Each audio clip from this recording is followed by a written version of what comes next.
बाहर, उसमें 80% से ज्यादा लोग 12,000 से 15,000 रुपया ही महीना कमा रहे हैं। तो ये जो टिप्पणी होती है सरकार की कि लोग स्वेच्छा से जा रहे हैं, ऐसी बात नहीं है। देश के लेवल पर ये आंकड़ा है 38%, मतलब देश में 38% लोग ऐसे हैं जिनके पास जमीन नहीं है। लेकिन बिहार में 60% लोग ऐसे हैं जिनके पास जमीन नहीं है। लेकिन उससे बड़ी, पिछले 10 साल में बिहार में सिर्फ 13% धान सरकारी मूल्य पर खरीदा गया है और गेहूं 1% सरकारी मूल्य पर खरीदा बेचा गया है। हम लोग यहाँ बैठकर चर्चा करते हैं, पंजाब में किसानों मजबूत नहीं थे, लेकिन हम लोग जैसे लोग भी जो बिहार के सरकारी स्कूलों से पढ़कर निकले हैं, हम लोगों ने देखा है पहले जिले में, प्रखंड में 1-2 सरकारी विद्यालय ऐसा होता था जिसमें पढ़ाई करके आप जीवन। नमस्कार, सबसे पहले तो आपको पहनाने के लिए धन्यवाद। जैसा कि आपको पता है, जल स्वराज अभियान के तहत पिछले वर्ष 2 अक्टूबर गांधी विद्यालय आश्रम से हम लोगों ने जो पदयात्रा शुरू की है, आज उसके करीब 220 दिन होने को आ गए हैं। पिछले 220 दिनों में पश्चिम चंपारण विद्यालय से चल के पूर्वी चंपारण, शिवहर, गोपालगंज, सिवान, छपरा होते हुए मैं पिछले 3 हफ्ते से आपके जिले वैशाली में हूँ। यहाँ से 10 या 11 तारीख को मैं समस्तीपुर में जाऊंगा, मोरबा से वहाँ इंटर करूंगा। अभी तक का जो अनुभव है प्रखंड के स्तर पर, जब हम लोग जाते हैं तो आप लोगों की मदद से प्रखंड के स्तर पर मिलते हैं, अपना अनुभव साझा करते हैं। जिले की पूरी समझ है, वो तो जब जिला की पदयात्रा खत्म करेंगे आने वाले 10 दिनों में, तो मौका मिलेगा तो पत्रकार साथियों के साथ बैठकर वो चर्चा करेंगे, उसकी बात बताएंगे। लेकिन अभी तक का जो अनुभव है उसका एक संक्षिप्त ब्यौरा आपको दे देते हैं। पहले 220 दिन का जो अनुभव है, जो कि वैशाली स्पेसिफिक नहीं है, फिर उसके बाद वैशाली में जो देखा अलग से वो आपको बता देंगे। तो अभी तक 220 दिन चलने के बाद अनुभव, अभी हम लोग का अनुभव ये है कि बिहार में बेरोजगारी और पलायन ये जनता की नजर में सबसे बड़ी समस्या है। अब आप ये कह सकते हैं कि बेरोजगारी और पलायन के लिए ये बड़ी समस्या है, जानने के लिए आपको पदयात्रा करने की जरूरत नहीं। ये तो बात आप पटना में बैठ कर भी बता सकते हैं। लेकिन पदयात्रा के दौरान चीजों को जब गांव में जमीन पर करीब से देखा हम लोगों ने, तो इस समस्या के विकरालता का और इसके सामाजिक पहलुओं की समझ बेहतर हुई है। इसके विकरालता का आलम यह है कि बेरोजगारी और पलायन दोनों सिर्फ गरीबों की समस्या नहीं है। ये सिर्फ उनकी समस्या नहीं है जिनके बच्चे मजदूरी कर रहे हैं।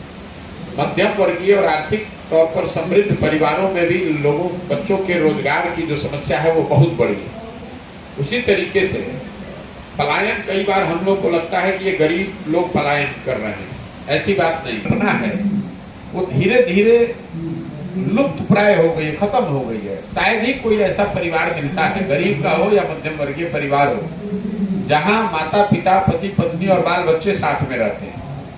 चाहे आप गरीब हो या अमीर हो, कहीं ऐसा नहीं है कि ये तीनों पीढ़ी साथ में परिवार के तौर पर, एक यूनिट के तौर पर रहना, ये एक बहुत बड़ी लग्जरी है बिहार में। जैसे मैं अभी पैदल चल रहा हूँ 7-8 महीने से, तो लोग बता रहे हैं कि भाई घर परिवार छोड़कर ये पैदल चल रहे हैं।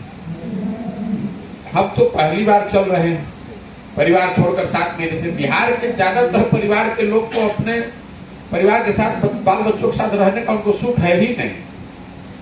जो गरीब है उसको भी नहीं, जो अमीर है उसको भी नहीं।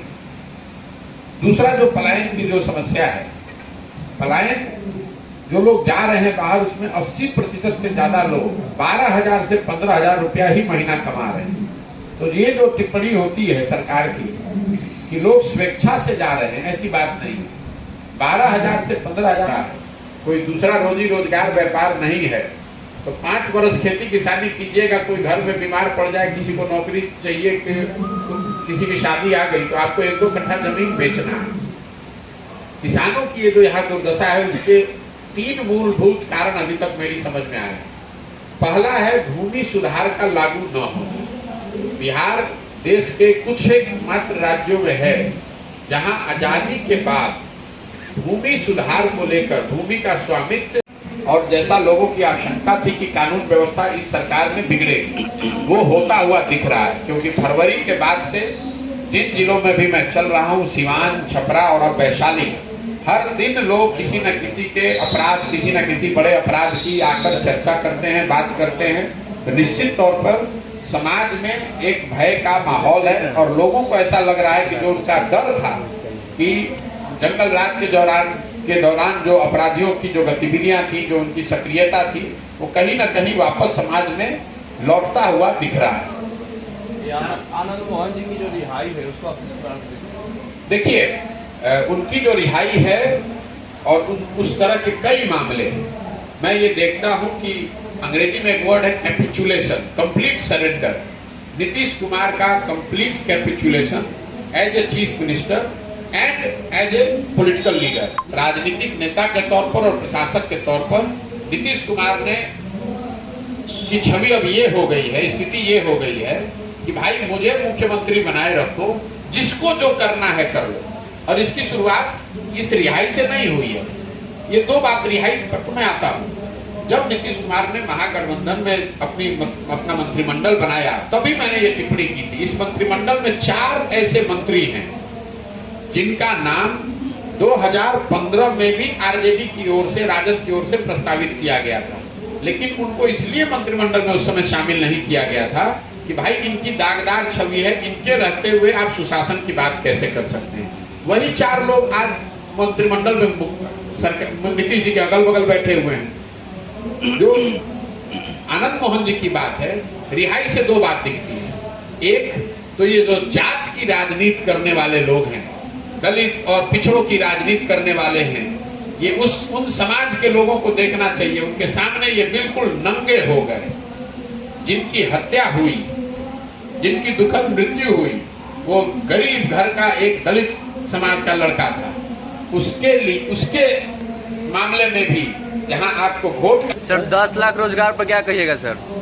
भैया पहले दिन से कह रहे हैं, और जिस दिन तेजस्वी यादव की बात को तो बहुत गंभीरता से लेने का मतलब नहीं, क्योंकि ये लोग तो कुछ भी कह सकते हैं। जिस पार्टी की सरकार, इनके माँ और बाबूजी की सरकार थी 15 साल तक, तो इन्होंने एक रोजगार नहीं दिया, लेकिन अब कह रहे हैं कि हम आएंगे तो 10 लाख की नौकरी दे देंगे। तो उनकी बात का गंभीरता से लेने का कोई मतलब नहीं। उनको तो इस बात का एहसास ही नहीं है कि 10 लाख नौकरी देने के लिए करना क्या पड़ेगा, संसाधन क्या लगेगा, उनके समझ के बाहर की चीज है। लेकिन हमने इस पर टिप्पणी तब की जब नीतीश कुमार ने पिछले साल 15 अगस्त गांधी मैदान से ये कहा कि हम 10 लाख नौकरी दे देंगे अगले 1 साल में। तो ये वही नीतीश कुमार है जो पिछले 2 साल से इस बात पर हंसी उड़ा रहे थे कि भैया ये तो दिया ही नहीं जा सकता है। तो मैंने ये कहा कि नीतीश कुमार को अगर रातों रात ये ज्ञान हो गया गठबंधन बनाने के बाद कि 10 लाख नौकरी दे सकते हैं, तो एक तो वो बात अविश्वसनीय है, क्योंकि अगर 10 लाख नौकरी दी जा सकती थी तो आप 17 साल से मुख्यमंत्री हैं, पहले क्यों नहीं दिया था। लेकिन मान लीजिए कि अब आपको ज्ञान हुआ है, तो हमने उस समय भी कहा और आज भी दोहरा देता हूं, अगर 1 साल में, मतलब 15 अगस्त से शुरू हुआ, अगस्त तो अभी 4-5 महीने रह गया है, 1 साल में सरकार 10 लाख नौकरी सरकारी अगर दे दे, तो मैंने ये कहा ये पूरा अभियान उनके समर्थन में वापस लेंगे। यही नहीं, नीतीश कुमार का झंडा लेकर ढोने के लिए तैयार हैं। अगर नीतीश कुमार 10 लाख लड़कों को नौकरी देकर दिखा दे, सरकारी नौकरी देकर दिखा